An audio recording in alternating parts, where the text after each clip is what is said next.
Good morning my dear students. आज की इस क्लास में हमको क्लास 12th का एक मोस्ट इम्पॉर्टेंट न्यूमेरिकल देखना है बेटा, जो कि 2019 में सेट नंबर था 346 FE 346 FE में पूछा गया था।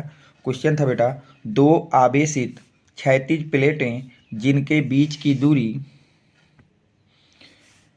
2 सेंटीमीटर है, जिनके बीच की दूरी कितनी बेटा 2 सेंटीमीटर है, के बीच 4 × 10⁻⁻13 किलोग्राम भार तथा 2.4 × 10⁻11 कूलाम आवेश का एक कण स्थिर होकर लटक रहा है। एक कण है जो कि लटक रहा है। दोनों प्लेटों के बीच विभवांतर ज्ञात करना है, जबकि जी का मान दिया है 10 मीटर पर सेकेंड स्क्वायर। तो देखिए जो गिवन क्या है, दो आवेशित क्षैतिज प्लेटों के बीच की दूरी दी है 2 सेंटीमीटर। तो इस दूरी को आप पहले मीटर में बदल लीजिए, तो हो जाएगा 2 × 10⁻⁻2 मीटर। कण का भार दिया है 4 × 10⁻⁻13 kg। कण का आवेश दिया है 2.4 × 10⁻18 कूलाम्स। दोनों प्लेटों के बीच में क्या पूछा है बेटा, विभवांतर।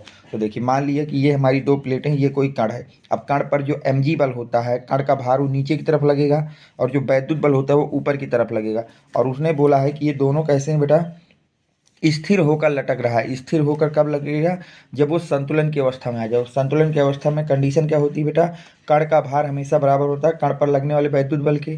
कण का भार कितना होता है mg, कण पर लगने वाला वैद्युत बल कितना होता है QE। अब यहाँ से हम E की वैल्यू निकाल लेते हैं बेटा, तो E इक्वल टू हो जाएगा mg/q। अब यहाँ पे वैल्यू रखोगे बेटा, m कितना है 4 × 10⁻13, g कितना है 10 है, और q कितना है 2.4 × 10⁻18। अब इस 10 का मल्टीप्लाई 10⁻13 से कर दोगे तो हो जाएगा 4 × 10⁻12। नीचे आ जाएगा 24 × 10 ये पॉइंट हटाओगे तो एक पावर और बढ़ जाएगी, तो हो जाएगा 10⁻19। अब देखिए 4 को 24 से जब डिवाइड करोगे तो आ जाएगा 1/6। अब ये 10⁻19 को ऊपर ले चलो तो ये हो जाएगा प्लस का। किसका हो जाएगा बेटा, प्लस का। अब आगे देखिए इसका, अब 1 को जैसे ही तुम डिवाइड कर दोगे 6 से, 1 को डिवाइड करोगे 6 से तो वैल्यू आ जाएगी 0.13। वैल्यू कितनी आ जाएगी बेटा 0.13। और -12 में 19 को ऐड करोगे तो आ जाएगा 7। तो ई की वैल्यू आ गई 0.13 × 10⁻7 वोल्ट पर मीटर। कितना बेटा, वोल्ट पर मीटर।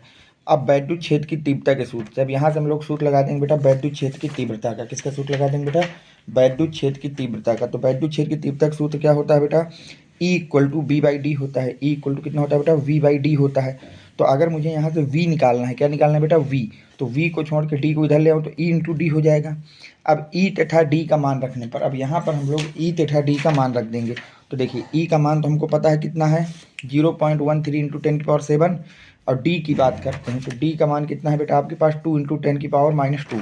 तो जब दोनों मान रख दोगे, अब 0.13 का मल्टीप्लाई 2 से करोगे तो ये आ जाएगा 0.26। कितना आ जाएगा बेटा 0.26। अब 10⁻7 में -2 ऐड करोगे तो बचेगा 10⁵ वोल्ट।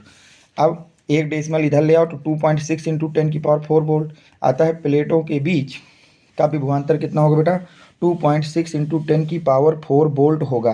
तो प्लेटों के बीच का विभवांतर कितना होगा बेटा, 2.6 × 10⁴ वोल्ट होगा।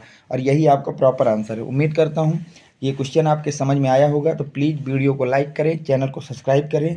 Thanks for watching. Next video coming soon.